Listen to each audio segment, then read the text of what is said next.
चलो अब हम बात करते हैं कोऑर्डिनेशन कंपाउंड की। ये अपने क्लास का 12th का चैप्टर नंबर 9 है, कोऑर्डिनेशन कंपाउंड उपसहसंयोजक यौगिक। अब बात आती है उपसहसंयोजक यौगिक कहते हैं किसे, कि वे यौगिक जो पूर्ण रूप से, वे यौगिक जो पूर्ण रूप से जल में आयनित नहीं होते, आयनित नहीं होते, वह जटिल आयनों के रूप में पाए जाते हैं। जटिल आयनों के रूप में पाए जाते हैं, वे उपसहसंयोजक यौगिक कहलाते हैं। उपसहसंयोजक यौगिक एग्जाम्पल देखें, जैसे हरे पेड़ पौधे, हरे पेड़ पौधे की पत्तियों में पाया जाने वाला मैग्नीशियम आयन, ये जो मैग्नीशियम आयन है वो जटिल आयनों के रूप में पाया जाता है। किसके रूप में पाया जाता है?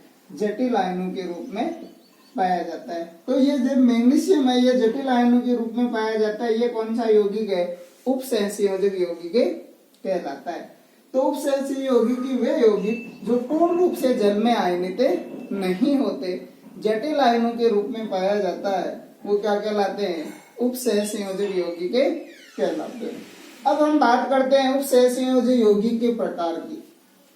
अब हम बात करते हैं उपसहसंयोजक यौगिक के प्रकार की। हम बात करते हैं type of salt, type of salt. उपसहसंयोजक यौगिक में पहले हम बात करते हैं टाइप ऑफ साल्ट की। तो टाइप ऑफ साल्ट में पहला प्रकार है सिंपल साल्ट, सिंपल साल्ट, या इसको हम कह देते हैं साधारण लवण। सिंपल साल्ट या साधारण लवण, साधारण लवण कहते किसे हैं या सिंपल साल्ट कहते किसे हैं? वे यौगिक जिनमें एक धनायन व एक ऋणायन पाया जाता है। एक धनायन व एक ऋणायन पाया जाता है। एक बात तो ये हुई, या दूसरे तरीके से हम ऐसे कह सकते हैं वे यौगिक जो अम्ल व क्षार की उदासीनीकरण, अम्ल व क्षार की उदासीनीकरण अभिक्रिया से मिलकर बना होता है, वो क्या कहलाता है? सिंपल साल्ट कहलाता है या साधारण लवण कहलाता है। जैसे हम एग्जाम्पल की बात करें, ये NaCl, ये एक सिंपल साल्ट है, इसका ब्रेक करें, तोड़ें तो Na+ और Cl-, इसमें एक धनायन और एक क्या है? ऋणायन। एक धनायन है और एक क्या है? ऋणायन। तो ये परिभाषा क्या होगी कि वे यौगिक जिनमें एक धनायन व एक ऋणायन पाया जाता है, वे क्या कहलाते हैं? सिंपल साल्ट कहलाता है। या ऐसे कह सकते हैं कि वे यौगिक जो अम्ल व क्षार की उदासीनीकरण अभिक्रिया से मिलकर बना होता है। यदि हम इसमें अम्ल व क्षार की बात करें तो एग्जांपल देखें, जैसे ये है NaOH, ये एक क्षार है, प्लस HCl, ये क्या है? अम्ल है। ये क्षार हो गया और ये हो गया अम्ल हो गया। यदि हम इसका न्यूट्रलाइजेशन करें तो NaOH प्लस HCl एक क्षार है, एक अम्ल है। तो यदि हम इसकी रिएक्शन करवाएं अम्ल और क्षार की, तो NaOH ये क्षार हो गया, इसकी रिएक्शन करवाते हैं HCl से, अम्ल से करवाते हैं, तो ये क्या बन जाएगा? NaCl plus H2O। तो ये इसकी कैसे होगी कि वे यौगिक जो अम्ल व क्षार की उदासीनीकरण अभिक्रिया से मिलकर बना होता है। तो ये NaCl बना है, तो NaCl को यदि जेल में घोलें तो ये किस में बनेगा? Na+ और Cl-। तो ये क्या कहलाता है? सिंपल साल्ट कहलाता है। दूसरा एग्जांपल देखें, Na2SO4, सोडियम सल्फेट है, ये भी क्या है? एक प्रकार का सिंपल साल्ट है। KCl पोटेशियम क्लोराइड, ये भी एक प्रकार का क्या है, सिंपल साल्ट है। तो टाइप ऑफ साल्ट में पहले प्रकार की बात आ गई सिंपल साल्ट की। तो वे यौगिक जो एक धनायन व एक ऋणायन से मिलकर बना होता है, या वैसे कह सकते हैं वे यौगिक जो अम्ल व क्षार की उदासीनीकरण अभिक्रिया से मिलकर बना होता है, वो क्या कहलाता है, सिंपल साल्ट कहलाता है। दूसरा टाइप ऑफ आता है इसमें मिक्स्ड साल्ट की। दूसरा प्रकार कैसे आता है, मिक्स्ड साल्ट। मिक्स्ड साल्ट की बात करें तो दूसरा प्रकार आता है मिक्स्ड साल्ट। मिक्स्ड साल्ट या इसको कह देते हैं मिश्रित लवण। मिश्रित लवण कहते हैं किसे, कि वे यौगिक जिनमें, डेफिनेशन क्या हो गई, वे यौगिक जिनमें एक से अधिक प्रकार के या तो धनायन हो या एक से अधिक प्रकार के ऋणायन हो, तो वो क्या कहलाता है, मिक्स्ड साल्ट कहलाता है। कि वे यौगिक जिनमें या तो एक से अधिक प्रकार के धनायन हो या एक से अधिक प्रकार के क्या हो, ऋणायन हो। अब यह इंग्लिश में डेफिनेशन देखें तो having more than one type of cation and more than one type of anion, कि कोई भी कंपाउंड उसमें या तो एक से अधिक प्रकार का धनायन होता है या एक से अधिक प्रकार का क्या होता है, ऋणायन होता है। जैसे हम बात करते हैं ब्लीचिंग पाउडर की करते हैं, ये ब्लीचिंग पाउडर है। इस ब्लीचिंग पाउडर को यदि हम ब्रेक करें तो कैल्शियम +2, ए क्या बनेगा, OCl माइनस, ए क्या बनेगा, Cl-। इस ब्लीचिंग पाउडर में एक तो केटाइन है, एक तो धनायन है, और एक से अधिक प्रकार के क्या है, ऋणायन है। ये एक से अधिक प्रकार के क्या है, ऋणायन है। दूसरा एग्जांपल देखें, NaKSO4 सोडियम पोटेशियम सल्फेट। तो अब ये सोडियम क्या है, धनायन, पोटेशियम क्या है, धनायन, और सल्फेट क्या है, ऋणायन। तो इस सोडियम पोटेशियम सल्फेट में इस कंपाउंड में एक से अधिक प्रकार के क्या है, केटाइन है, क्या है, केटाइन, और एक क्या है, ऋणायन।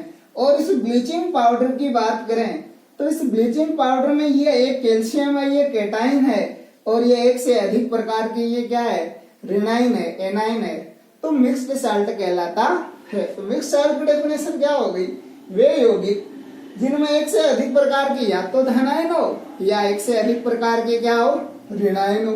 या इसे कह सकते हैं having more than one type of cation and more than one type of anion, कि वे यौगिक जिनमें या तो एक से अधिक प्रकार के धनायन हो या एक से अधिक प्रकार के ऋणायन हो, तो वो क्या कहलाते हैं, मिक्स्ड साल्ट कहलाते हैं।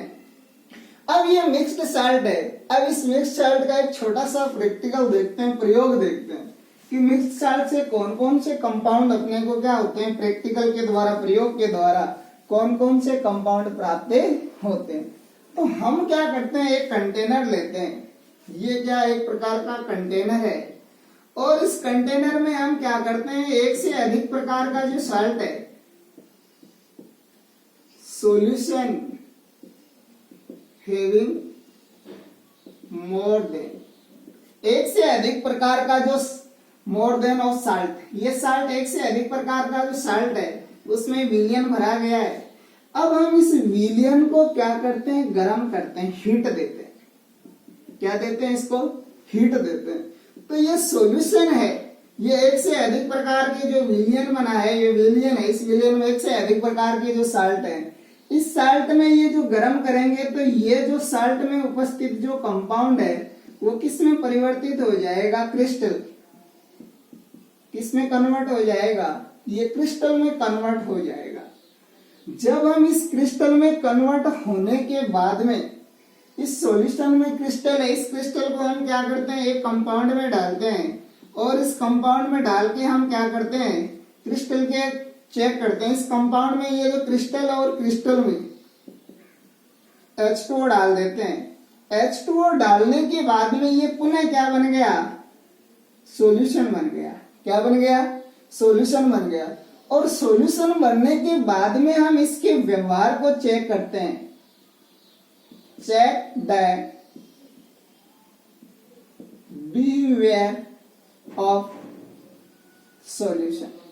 इसके व्यवहार को हम क्या करते हैं, चेक करते हैं। तो व्यवहार को चेक करते हैं तो हमें दो प्रकार के कंपाउंड प्राप्त होते हैं। हम क्या कर रहे हैं, एक से solution having more than one type of salt, एक से अधिक प्रकार का जो लवण लिया, उस लवण को हमने हीट दी। हीट देने से वो क्रिस्टल में कन्वर्ट हो गया और इस क्रिस्टल के एडिशन कंपाउंड को यदि हमने पुनः वाटर में डाल दिया, डिजोल्व किया, सॉल्यूशन किया, और सॉल्यूशन करने के बाद में हम इसके व्यवहार को क्या करते हैं, चेक करते हैं। Check the behaviour of a solution. जब हम इसके व्यवहार को चेक करते हैं तो दो प्रकार के कंपाउंड प्राप्त होते हैं। एक होता है डबल साल्ट, डबल साल्ट, और एक होता है कोऑर्डिनेशन कंपाउंड, कोऑर्डिनेशन कंपाउंड्स। जिसकी हम बात कर रहे हैं, कोऑर्डिनेशन कंपाउंड की, जिस चैप्टर की बात कर रहे हैं, तो वो ये कोऑर्डिनेशन कंपाउंड है। इस कोऑर्डिनेशन कंपाउंड को प्राप्त करने के लिए हम क्या करते हैं, solution having more than one type of salt, एक से अधिक प्रकार का जो लवण है उस विलयन को लेते हैं। उस विलयन को लेने के बाद में हम इसे क्या करते हैं, गर्म करते हैं। गर्म करने के बाद में जो विलयन है वो क्रिस्टल में कन्वर्ट हो जाता है। क्रिस्टल में कन्वर्ट होने के बाद में उस क्रिस्टल का जो क्रिस्टल में क्या डाल देते हैं, जल डाल देते हैं। जल डालने के बाद में पुनः सॉल्यूशन बन जाता है और उस सॉल्यूशन के व्यवहार को हम क्या करते हैं, चेक करते हैं। तो जब हम चेक करते हैं तो हमें दो प्रकार के कंपाउंड प्राप्त होते हैं। एक कंपाउंड प्राप्त होता है डबल साल्ट और एक कंपाउंड प्राप्त होता है कोऑर्डिनेशन कंपाउंड, जिसकी हम अभी क्या करेंगे, आगे चर्चा करेंगे। ये जो डबल साल्ट है, अब हम बात करते हैं, ये डबल साल्ट और कोऑर्डिनेशन कंपाउंड है। कोऑर्डिनेशन कंपाउंड की तो अपना चैप्टर कोऑर्डिनेशन कंपाउंड है, तो हम इस पर डिटेल से बात करेंगे। पहले हम बात कर लेते हैं इसकी डबल साल्ट की। पहले हम किसकी बात कर लेते हैं, डबल साल्ट की। जब हम इस डबल साल्ट की बात करते हैं तो देखो अब क्या है, डबल साल्ट क्या है। पहला आता है डबल साल्ट। डबल साल्ट जिसको हम कहते हैं द्विक लवण, द्विक लवण। सीधी सी डेफिनेशन, द्विक लवण का मतलब वे यौगिक जिनमें दो या दो से अधिक प्रकार के साधारण लवणों से मिलकर, वे यौगिक जो दो या दो से अधिक प्रकार के साधारण लवणों से मिलकर बना होता है, वो क्या कहलाता है, द्विक लवण कहलाता है या डबल साल्ट कहलाता है। जो कि जलीय विलयन में, कैसे विलयन में, जलीय विलयन में अपना क्या देता है, व्यक्तिगत परीक्षण देता है। तो डेफिनेशन डबल साल्ट की क्या होगी, वे यौगिक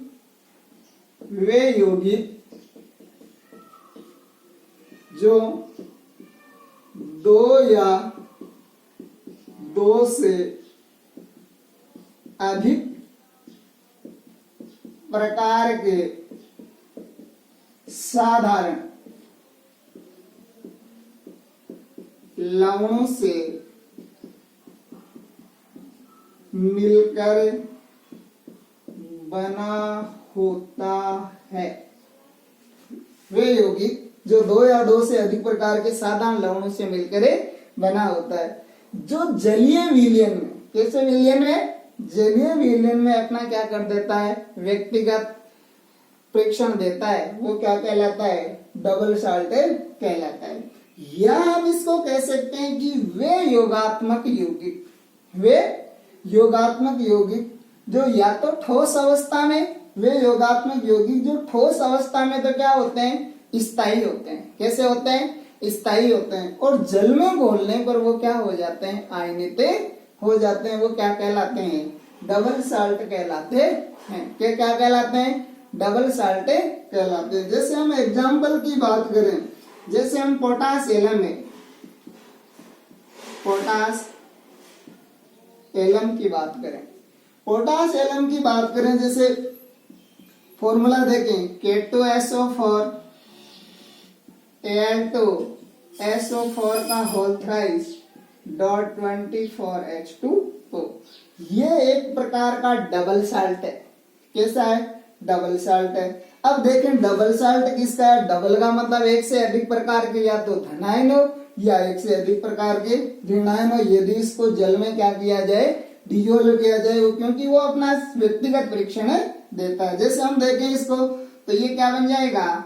KOH प्लस H2SO4। ये एक हो गया एसिड और ये एक हो गया बेस और ये एक क्या हो गया? एसिड।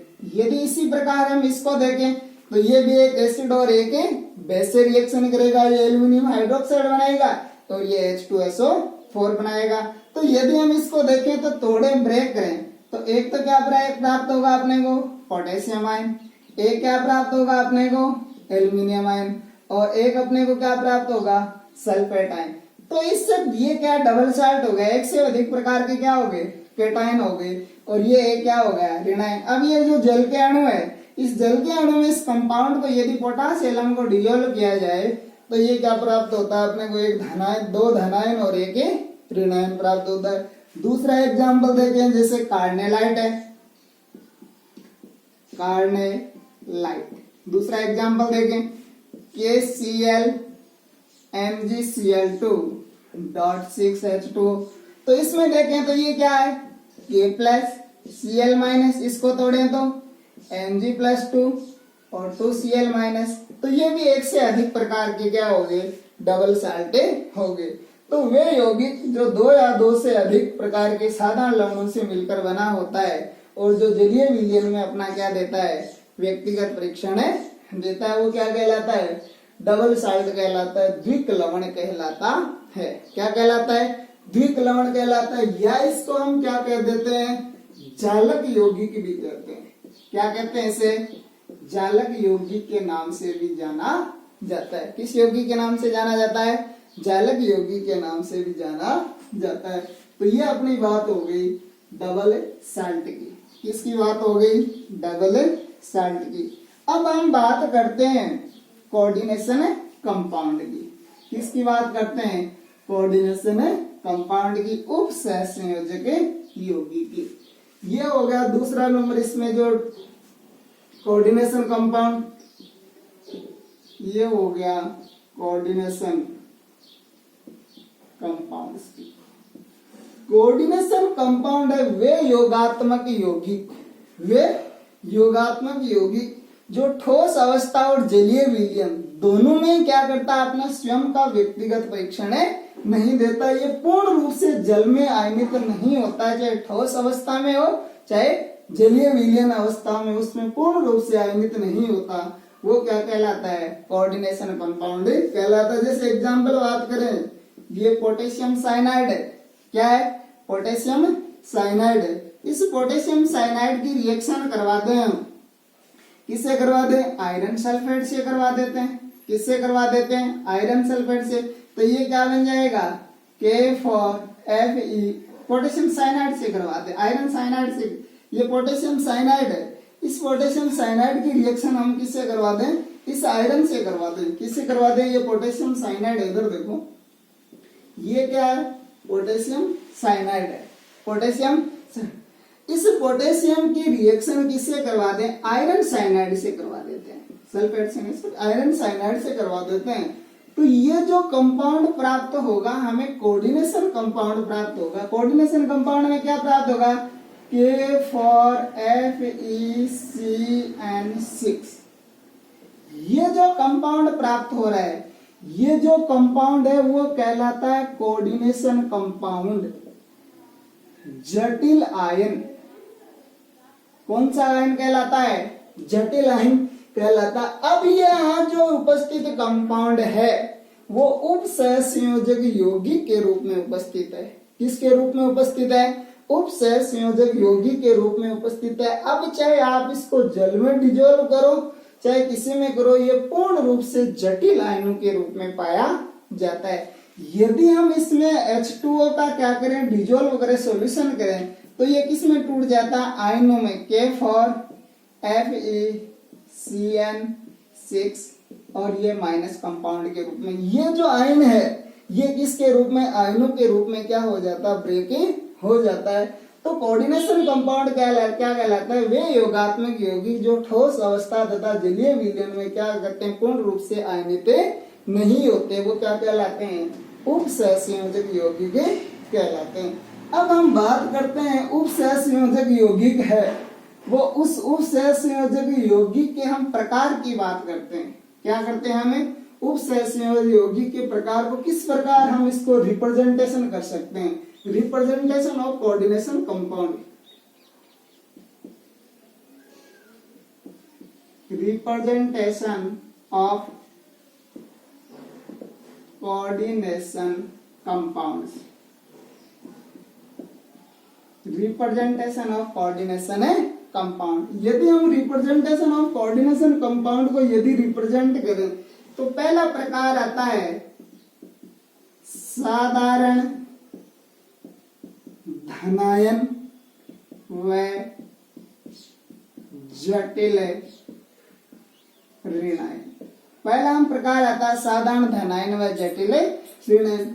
ये जो कंपाउंड है, ये मान लेते हैं ये एक प्रकार का साधारण धनायन है, और ये जो बड़े कोष्टक में बंद है वो क्या है, कॉम्प्लेक्स कंपाउंड है।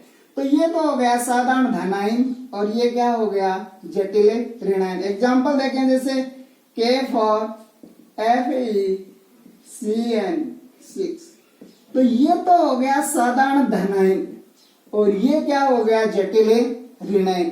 तो ये क्या होगा, पहला प्रकार क्या होगा प्रेजेंटेशन का, साधारण धनायन व जटिल ऋणायन। दूसरा आता है जटिल धनायन व साधारण ऋणायन। इसको रिप्रेजेंट करें तो ये जटिल धनायन और ये क्या हो गया, साधारण ऋणायन। ये क्या हो गया, जटिल धनायन और ये क्या हो गया, साधारण ऋणायन। तीसरे कंपाउंड की बात करें, तीसरा प्रकार देखें तो प्रेजेंटेशन, तो जटिल धनायन व जटिल ऋणायन। इसको रिप्रेजेंटेशन करें तो ये हो गया जटिल धनायन और ये हो गया जटिल ऋणायन। यदि चौथा प्रकार देखें तो वो क्या आता है, उदासीन। क्या आता है, उदासीन, जिसके ऊपर कोई चार्ज नहीं होता, जैसे NiCO4। ये जो है उदासीन, जिसके ऊपर कोई चार्ज नहीं होता।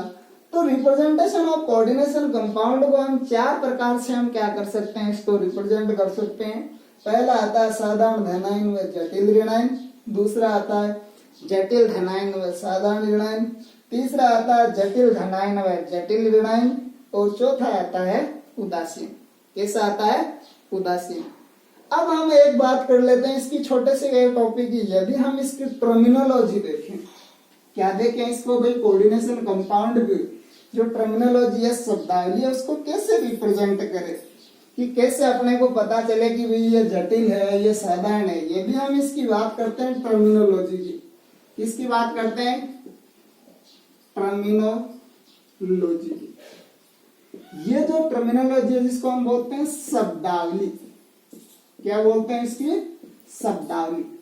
यदि हम इस कोऑर्डिनेशन कंपाउंड की टर्मिनोलॉजी को देखें तो इसको रिप्रेजेंट करें तो ये एक प्रकार का क्या होता है, एक M, जिसको हम बोलते हैं सेंट्रल एटम। L क्या होता है, एक लिगेंड। N क्या होता है, नंबर ऑफ लिगेंड। N क्या होता है, नंबर ऑफ लिगेंड। ये A क्या है, सिंपल कैटायन। ये B क्या है, सिंपल एनायन। और ये क्या है, चार्ज ऑफ कॉम्प्लेक्स। तो यदि हम इस टर्मिनोलॉजी की बात करें, M का मतलब है यहां सेंट्रल एटम, सेंट्रल एटम, केंद्रीय धातु परमाणु। एल का मतलब है लिगेंड, क्या है? लिगेंड। एन का मतलब है नंबर ऑफ लिगेंड, लिगेंड की संख्या। ए का मतलब हो गया सिंपल केटाइन, बी का मतलब हो गया सिंपल एनाइन, और यहां हो गया चार्ज ऑन कॉम्प्लेक्स। क्या हो गया? Charge on a complex. तो ये जो टर्मिनोलॉजी है, पहले हम बात करते हैं सेंट्रल एटम की। ये सेंट्रल एटम है, एल का मतलब लिगेंड है, एन का मतलब नंबर ऑफ लिगेंड है, ए का मतलब सिंपल केटाइन है, बी का मतलब सिंपल एनाइन है, और ये प्लस माइनस एक्स है, ये चार्ज ऑन कॉम्प्लेक्स की। कॉम्प्लेक्स पर कितना चार्ज है, प्लस में चार्ज है, माइनस में चार्ज है, जितना भी चार्ज है वो उस कॉम्प्लेक्स के ऊपर डिपेंड करता है, कंपाउंड के ऊपर, कैसा कंपाउंड है, किसकी वैलेंसी कितनी है, वो उस चार्ज और कॉम्प्लेक्स के ऊपर डिपेंड करता है। अब जो सेंट्रल एटम है, central atom is the behaviour of Lewis acid. Central atom है वो लुईस एसिड की तरह व्यवहार करता है। क्वेश्चन यहां से आता है कि ये जो सेंट्रल एटम है, केंद्रीय धातु परमाणु, ये जनरली डी ब्लॉक के एलिमेंट होते हैं, डी ब्लॉक के एलिमेंट्स होते हैं। अब ये जो डी ब्लॉक के एलिमेंट होते हैं वो लुईस एसिड की तरह व्यवहार करते हैं। किसकी तरह व्यवहार करते हैं? लुईस एसिड की तरह व्यवहार करते हैं। दूसरी बात आती है जो लिगेंड है, ligand is the behaviour of Lewis base. ये किसकी तरह व्यवहार करता है? लुईस बेस की। अब यदि यहां तक जो पढ़ा है इसमें क्वेश्चन या तो ये आ सकता है कि सेंट्रल एटम है वो लुईस एसिड की तरह व्यवहार क्यों करता है, या जो लिगेंड है वो किसकी तरह व्यवहार करता है? लुईस बेस की तरह ये व्यवहार क्यों करता है। इसकी चर्चा हम आगे करेंगे कि जो पूरी टर्मिनोलॉजी है, उस पूरी टर्मिनोलॉजी की हम पूरी डिटेल से आगे हम क्या करेंगे, चर्चा करेंगे। तो अपनी ये क्लास बेसिक चीजें इस कोऑर्डिनेशन कंपाउंड की, तो यहाँ तक ये क्या होती है, टर्मिनोलॉजी इसकी क्या होती है, खत्म होती है। और उसके बाद में हम सेंट्रल एटम लुईस एसिड की तरह व्यवहार क्यों करता है, ये लिगेंड है वो लुईस बेस की तरह व्यवहार क्यों करता है, इसके बारे में हम चर्चा करेंगे अगली क्लास में।